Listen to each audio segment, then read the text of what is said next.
তো বন্ধুরা দেখুন, মাছের ভেতরে ডিম তেল সব ফেলে দিয়ে নিয়ে এসছে। এত বড় বড় মাছ, ভেতরে ডিম তেল সব ফেলে দিয়েছে। তা চলুন মাছটা ধুয়ে নিই। আজকে ইলিশ মাছের রেসিপি আপনাদের সঙ্গে শেয়ার করব। নমস্কার বন্ধুরা, ঝর্ণা কিচেন আপনাদের সবাইকে স্বাগত।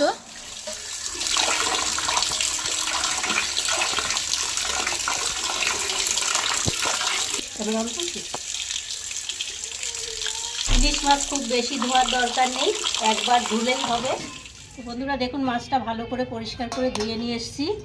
আমার 6 পিস মাছই লাগবে। আজকে আমি 6 পিস মাছ রান্না করব। 6 পিস মাছের জন্য পোস্ত নিয়েছি 1 চামচ,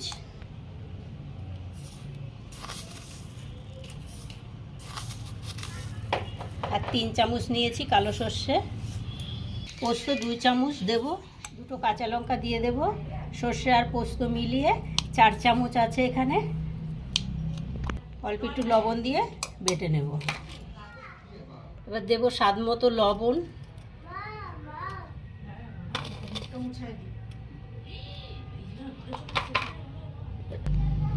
দেবো 1 চামচ হলুদ, সর্ষে পোস্ত বাটা,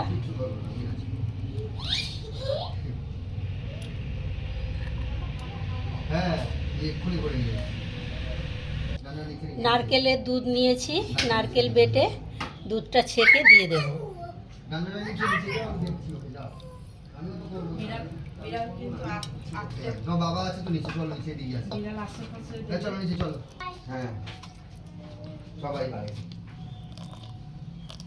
নারকেলটা ছেঁকে দুধটা নিয়ে নিলাম।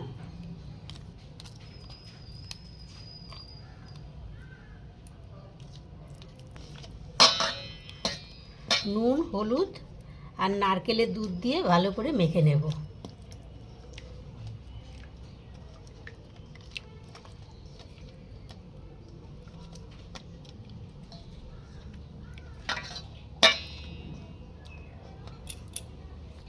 অল্প একটু কাঁচা সরষের তেল দিয়ে দেব।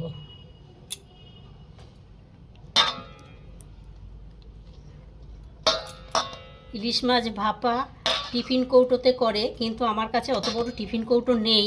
মাছের পিসগুলো বড় বড়, তো আমি কড়াইতেই বানাবো।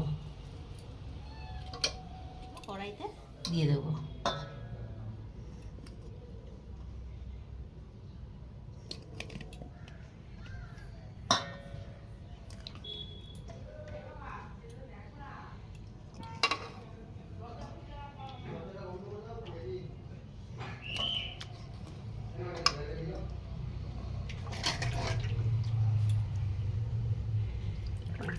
ঝোলটা ঢেলে দেব।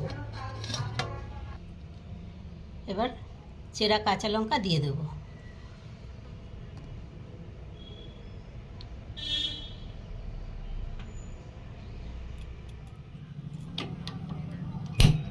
গ্যাস ধরিয়ে কড়াই বসিয়ে দিয়েছি। এইবার ঢাকা দিয়ে 15 মিনিট হতে দেব। থালাটার উপরে ভারী একটা কিছু চাপা দিয়ে দেব। 15 মিনিট হয়ে গেছে, এবার চাপাটা খুলে দেব।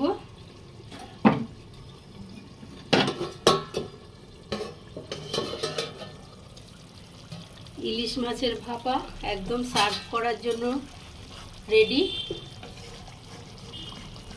এবার গরম ভাতের সাথে সার্ভ করে নেব। এই অবধি ছিল আমার ভিডিও। আশা করছি আপনাদের ভীষণ ভালো লেগেছে। ভালো লাগলে লাইক, কমেন্ট, শেয়ার। আর আমার চ্যানেল এখনও সাবস্ক্রাইব করা না থাকলে অবশ্যই আমার চ্যানেলটি সাবস্ক্রাইব করে দেবেন। পাশে থাকা বেল বাটনটি অন করবেন। যখনই নতুন ভিডিও আপলোড হবে সবার আগে নোটিফিকেশন আপনাদের কাছে পৌঁছাবে। এরকম নতুন ভিডিও পেতে হলে আমার চ্যানেলটি অবশ্যই সাবস্ক্রাইব করে রাখুন। এবার গ্যাস বন্ধ করে দেব।